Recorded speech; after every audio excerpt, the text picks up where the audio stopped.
Hi, you're listening to the My Body, My Story podcast.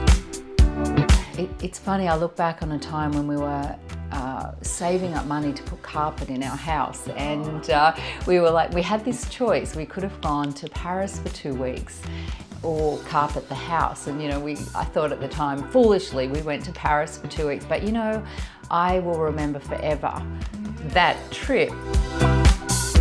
This is the 45 over 45 chapter where we celebrate rule breakers and role models, the women who inspire us to live life our way and to show their sensuality, beauty, soul, and true essence.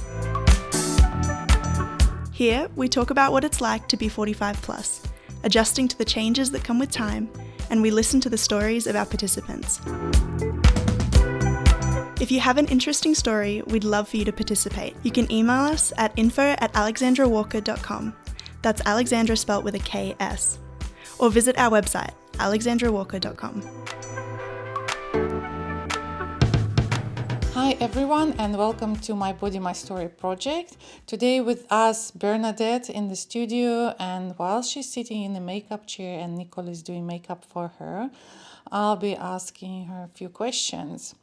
Hi Bernadette, welcome to the studio and welcome to the project. Hello, thank you for having me. And tell us a bit about yourself. I'm 53 years old. It's actually my birthday tomorrow. I'll be 54. I married my childhood sweetheart, so we've been married for 34 years, and we have 3 beautiful children who are all grown up, so definitely an empty nester. And I have worked my entire life as a nurse, and I have something I love very much, and I'm currently the Chief Nurse and Clinical Services Director for Ramsay Healthcare Australia. So I oversee 18,000 nurses and 73 hospitals, and it's been a very, very busy 2 years with COVID, but it's a job I love and work that I'm very proud of. Wow, this is a challenging work. Yes. And a challenging time. So what are you most passionate about? As a mum, of course, you're most passionate about your family and your children. I'm very proud of them, but I'm incredibly passionate about healthcare and the high quality care that we provide in Australia. How do we enhance the role of nurses in order to, extend their scope of practice to be able to provide care for patients across regional and remote Australia? We've seen people isolated during COVID. And what we're seeing at the moment is a significant nursing workforce shortage. People are exhausted after COVID. They've worked long hours and we've had high rates of healthcare worker infection. So I'm very passionate to see Australia continue to be one of the best health systems in the world. But what can we do to support that and to really bolster up our sort of somewhat flagging nursing workforce at the moment? So what do you think was the most challenging moment during the COVID for nurses and for the medical staff? I definitely think that fear of the unknown. We started early. No one had dealt with a pandemic like this before. And we did see high rates of infection, particularly in Victoria, over the first wave in 2020. And, I think I was so proud of everyone. We have a footage of an accident that occurred at one of our hospitals years ago, and an older lady was driving up to the front of the hospital. She presumably had some sort of collapse, and her foot hit the accelerator and she slammed into the front of the hospital. And on the CCTV footage, you can see, understandably, people running away and scattering out of harm's way. And in the CCTV footage, you can see 3 people running directly towards the car, and they're the nurses from the emergency department. So they know something's wrong and somebody could need a hand. So while everyone scatters, they ran straight towards. And I think that's what's been happening in the pandemic. Everyone's been running, towards making sure patients are safe, looking after each other, but there has been an incredible fear of the unknown, and I think just the relentlessness You felt the first wave, and now the pandemic's over, and then the next wave, and the pandemic's over. And of course, at the moment, we're seeing, you know, continuing high rates of infection. Yeah, so what was I was just going to say, what do you think was the biggest lesson you learned after that, you know, unexpected pandemic, you know, and the way the nurses acted, or like what was the biggest lesson?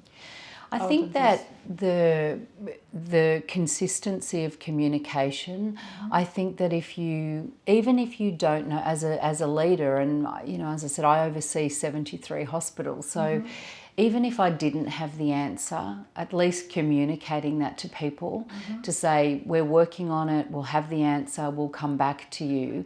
Because when they're not getting enough information, people become very fearful and start looking at a whole range of other information that might not be accurate. So for me, the absolute importance of providing, you know, timely communication to people, keeping people in the loop, making sure that they're understanding what the processes are. Because if you didn't talk to people every day, it was creating a lot of uncertainty. So I think that power of communication and leadership was such a strong lesson. Definitely, yeah, definitely. Oh, great. So everyone knows that with age we change.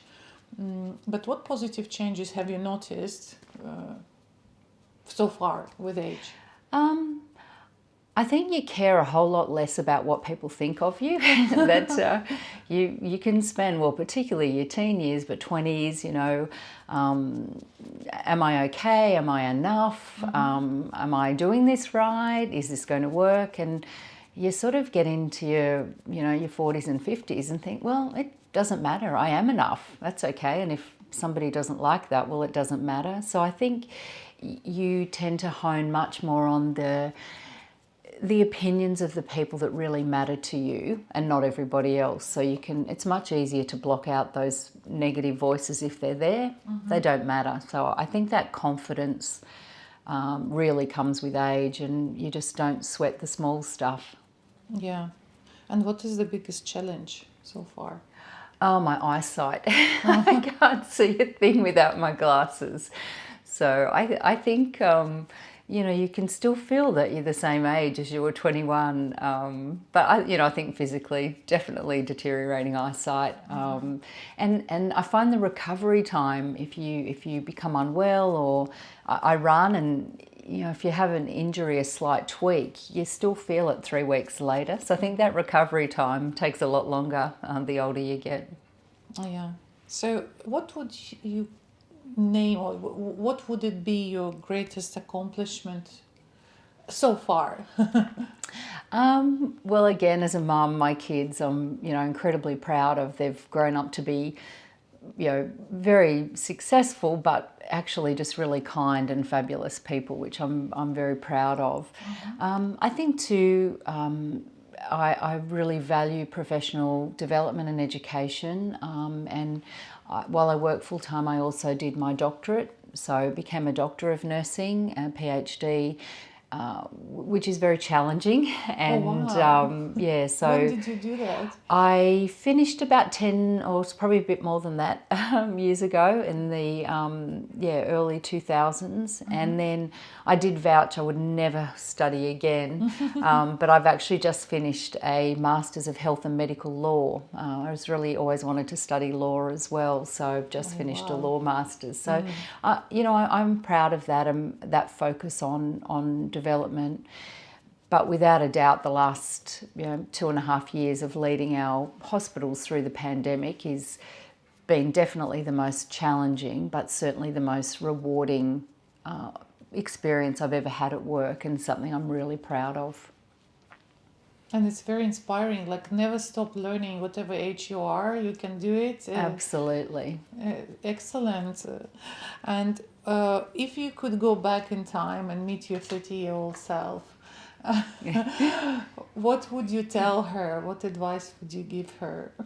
I think that, enjoy the ride. It goes so quickly. It's funny, I was thinking about myself at 30, and it doesn't seem that long ago.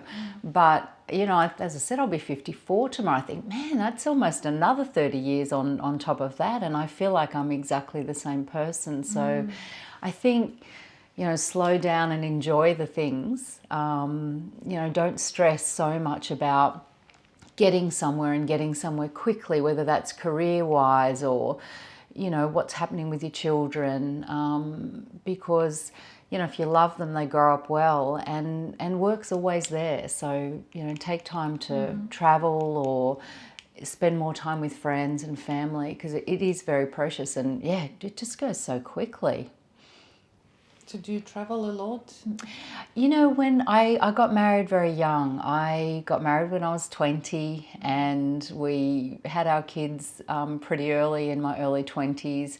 And, you know, we were pretty broke for a long time. I was working part-time, hubby was full-time, and, you know, the mortgage, and at the time, I look back now, the interest rates back then were about 18%. So it was, you know, it was a different time. But when, certainly as the kids grew up and, you know, changing jobs, we had the opportunity to travel. So I've been really fortunate to travel for work. My youngest daughter lives in the US at the moment, and one of my sons studied in New York. So we travelled a bit, and I have a sister overseas. So yeah, I find it's funny, I look back on a time when we were saving up money to put carpet in our house. And we were like, we had this choice. We could have gone to Paris for 2 weeks or carpet the house. And, you know, I thought at the time, foolishly, we went to Paris for 2 weeks. But, you know, I will remember forever that trip. I don't remember when we got the carpet. It might have been a year later, but I certainly don't remember that year without carpet. So I think, you know, sometimes go for the experience, not the don't pick the carpet. It's a good one. And what advice would you give younger women who will eventually undergo the age changes and reach this age we are at? So what would you tell them? I think it is definitely, you know, that look after yourself. Get into good habits early.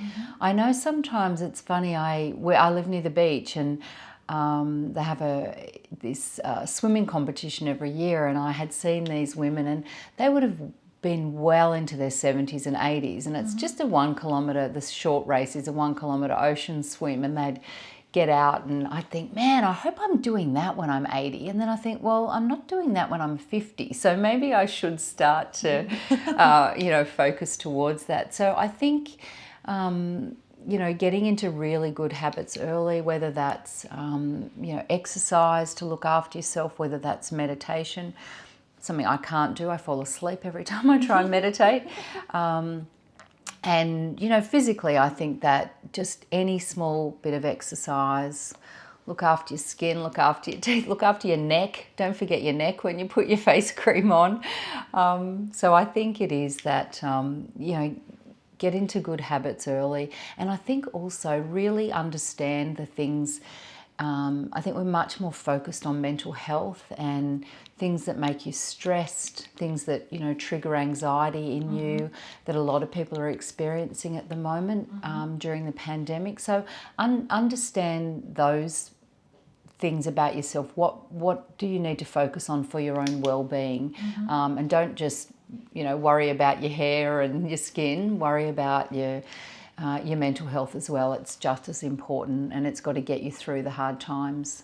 Yeah, interesting. So I'd like to touch a bit of the subject of body image, and where do you think the idea of perfect body image comes from, and what is it for you, your perfect body? I think, I mean, it's easy to say it's definitely, you know, the media and beauty companies that will promote a particular look as being beautiful. And we've all seen those, you know, Photoshop fails where you can see very clearly that images on front covers of magazines are edited and Photoshopped, and, you know, is that the ideal? But I think it starts, you know, a lot earlier. I see, you know, little kids and even then, you know, whether it's parents or others saying, you know, come on, fatty, don't do that. Or it almost starts really young in terms of, you know, and it just worries me that these tweens that have to look a certain way, and I think that they're exposed on, you know, now TikTok. I'm too old for TikTok. I'm sure I'll join at some point, but you know, all of those images. So I think you know, unfortunately, you can't just blame the you know, mainstream media and social media. I think it is ingrained as parents, as, you know, as teachers, educators at sport. Those comments are often made to children, whether they're overweight, you know, whether they look a certain way, they're a certain race. You know, there's labels for all of those things, and those labels have not been created by the media. They've been created by other people. So, yeah, I think as a society, it is something that we definitely need to focus on. But why they create that? Is it from coming from their own insecurity, or I'm always wondering, like, why small kids are teasing other, Yes, like, yeah. or like you fatty thing, or like you too slim, or Yeah. you too fat. You know why? Because the person is different. Like, Yeah, and it is sort of seen that, you know, that exactly as you say, the body shaming starts so early. So it's seen fat is bad, thin is good, white is better. Like, there's terrible images and comments that things, you know, are made about people. So I think it does come from that sense of insecurity, and children learn from their parents, from their teachers, from influence, you know, that sort of influence as well. So yeah, I don't know what the answer is, but I think that acceptance is just so important, because it really does start so young. yeah. And what would be for you a perfect body? I think it is that you are able or not able to do everything that you can, and I'm really conscious. I've got a very good friend who has a disability, and you know, I think, you know, would love to be able to do certain things and can't, but I think it's that you maximize your potential. So I've taken up running late in life. It's something I've never been able to do, and you know, I love it. I took it up at the start of the pandemic, really for my mental health and well-being, just to feel I was out doing something out of lockdown, away from the computer, away from the phone. So for me, my perfect body is that I am able to recover from injury, I'm able to push myself to a limit, and that I feel healthy within myself. So I think that the perfect body is one that's capable of doing everything you need it to do for you. And what does it mean to you, feeling good and looking good? What comes first?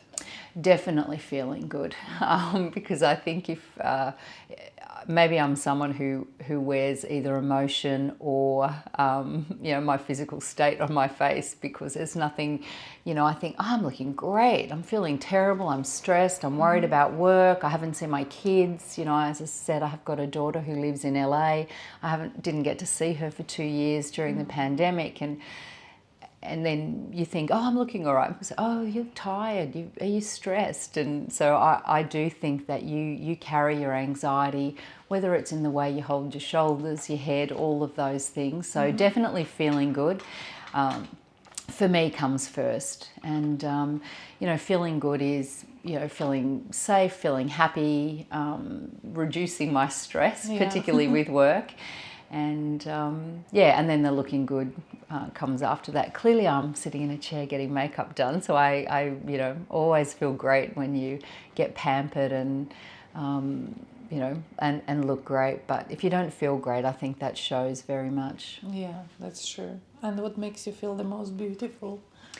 Yeah, I definitely think it's, you know, probably, as I said, I've been with my husband since I was 16. So, you know, if he'll, wow, you look great, or those sorts of things. I mean, I do love dressing up, but, you know, sometimes you can feel your most beautiful you know, I've gone from an early run. I'm a red hot mess, and I live near the beach. I jump in the ocean, have a swim, and I'm a bit bedraggled, but I feel that, you know, I've achieved something that morning. I'm looking forward to the day ahead, and, you know, that makes me feel beautiful. And do you have any favorite quote about being a woman? Oh, this is a hard question. I think for me the sisterhood thing's really important, and I think I think it was Madeleine Albright have said that, you know, there's a special place in hell reserved for women who don't help other women, but I think it is that, you know, women helping women can achieve amazing things, and I love that saying around, you know, be the woman that helps another woman adjust her crown without telling everyone else that it was crooked in the first place. And I think that's just a really nice way of supporting someone else without making a fanfare or making the other person feel bad about it, that you've helped them. But I think united, and we've certainly seen that in a political landscape the last few weeks in Australia, that you know, the power of women working together is incredibly awesome. Wow. Thank you, Bernadette. Thank you very much for sharing your thoughts, and thank you for joining our project. I hope you will enjoy the rest of the day and your photo shoot, and welcome again to the project. Thank you so much, Alexandra. I'm very excited. Thank you. If you have an interesting story, we'd love for you to participate. You can email us at info@alexandrawalker.com. That's Alexandra spelt with a KS. Or visit our website, alexandrawalker.com.